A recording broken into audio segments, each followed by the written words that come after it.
Okay, so picture this. You're probably already deep in thought about the 2025 NFL season, right? Oh, yeah, absolutely. Fans are gearing up, thinking about their teams, the schedule. Exactly. You're thinking about the highlight catches, who's going to break out, maybe dreaming of a Super Bowl run. Hmm. It's all about the excitement, the games right in front of us. That's the fun part for us, the immediate thrill. It is. But here's where we start our deep dive.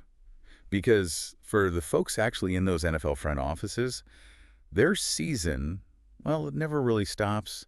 While you're hyped for 2025, they're already like deep into planning for the 2026 NFL draft. It's kind of mind-boggling, isn't it? Balancing the immediate need to win games this year with planning drafts years down the road. Totally.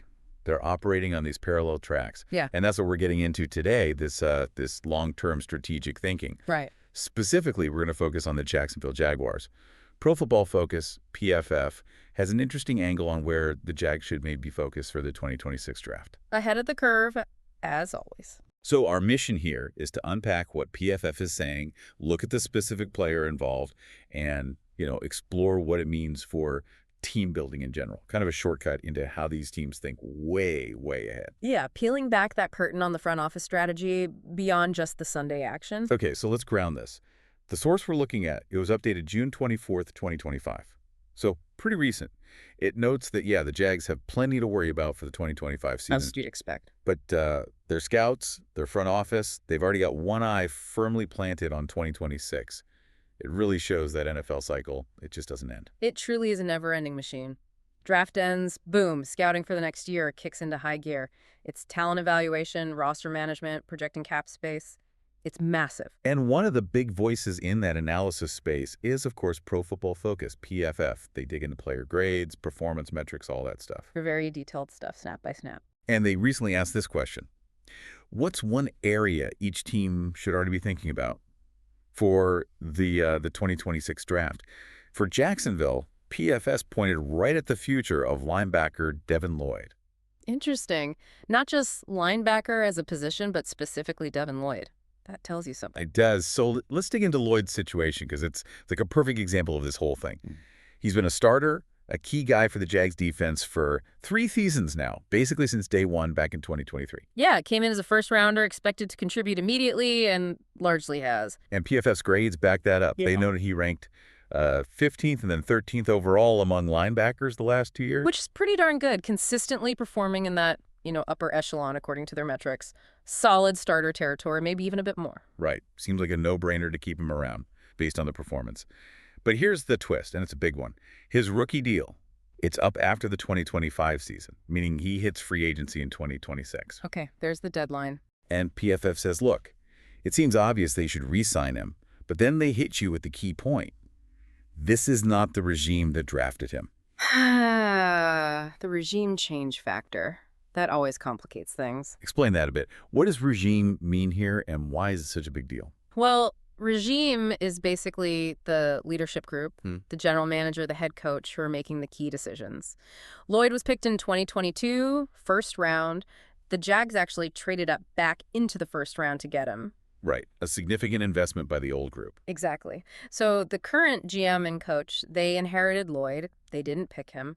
And sometimes, even if a player is good, the new leadership might have a different vision. Or maybe they just don't value him the same way the old group did. They might want their guys. Like he's not part of their original blueprint. Sort of, yeah. There can be that subtle disconnect. It raises questions about long-term commitment, especially when big money is involved. And the Jaguars already made a move that kind of signals this, didn't they? They declined his 5th-year option earlier this year. Yep. That's the big flashing sign.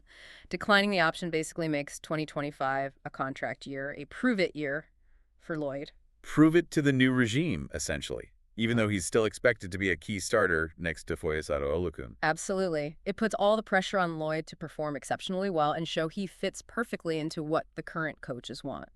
It gives the team leverage, but it's risky. If he balls out, his price tag could go way up on the open market. So this brings us back to the 2026 draft focus. Yeah. PFF's warning was pretty stark. They said if Lloyd doesn't stick around, well, it could change the identity and outlook of the entire defense. That's huge. That's not just replacing a player. That's potentially rethinking your whole defensive philosophy if a guy like Lloyd, who's been central, walks away. It really highlights how one player's contract can have these massive ripple effects on strategy, right? Especially a former first rounder at a key spot. Definitely. If there's uncertainty around Lloyd, or if they anticipate him leaving, they have to start planning for that potential hole. And filling it might mean using a really high draft pick in 2026 on a linebacker. Which means maybe they can't use that pick on, say, an offensive tackle or a receiver they also need. Exactly. It forces their hand and shifts priorities across the board. Every decision is connected. Now let's layer in the human element. Jaguars head coach Liam Cohen said something interesting about Lloyd early in the offseason program. He said, we've just got to get used to him a little bit and get to know him a little bit. Get used to him. Get to know him. Yeah, he followed up saying, we're excited about him. Yeah. We see we could do some things with, feel excited about some of his versatility and experience, so some of those conversations will be open and honest and communicated.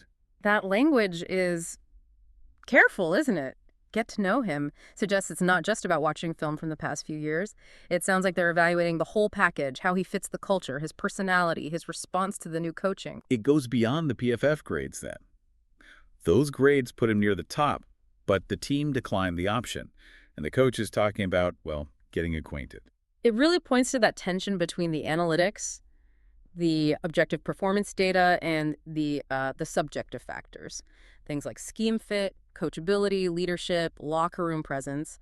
Those aren't easily captured by a PFF grade. So how much weight does that getting to know him carry compared to the hard numbers, especially when a big contract or potentially a high draft pick is on the line? That's kind of the million-dollar question in every NFL building, isn't it? Different regimes lean different ways. Some are heavily analytics-driven. Others trust the coaches feel more. Often it's a blend. But for a player inherited from a previous regime, that evaluation, the getting to know him part, can become really critical. So the prove it year isn't just about proving he can maintain those PFF grades. Right. It's proving he's the right guy for this specific team, this coaching staff moving forward, proving he fits their vision and culture. That's a full audition, really. And the outcome directly impacts where that 2026 draft focus lands. No. If Lloyd plays great and they decide he's their guy long term, great. They sign him, maybe use that potential 2026 first rounder elsewhere. Yeah, maybe address the offensive line, get a weapon for the quarterback, whatever else is high on their list. But if it doesn't work out, maybe the performance dips or the fit isn't right or the contract demands are too high, then suddenly linebacker rockets up the 2026 draft board. Potentially becoming the top priority, and that changes everything about how they approach that draft. It's a huge domino. Man, it really shows you just how interconnected everything is. One player, one contract, years of planning. It's a constant chess match, always looking multiple moves ahead,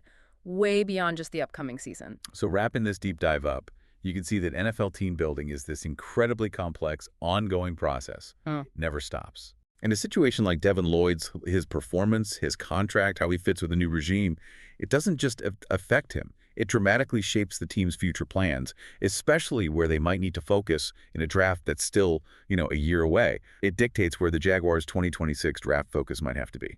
It's that interplay of performance, money, and philosophy, always shifting. So here's something to think about. How much do those analytical grades, like PFFs, really drive these huge decisions versus the coach's gut feeling, that getting to know him factor? Yeah, where's the balance? And maybe more deeply, what does putting a former first-round pick on a prove-it year really tell you about how a new regime views talent they didn't personally select?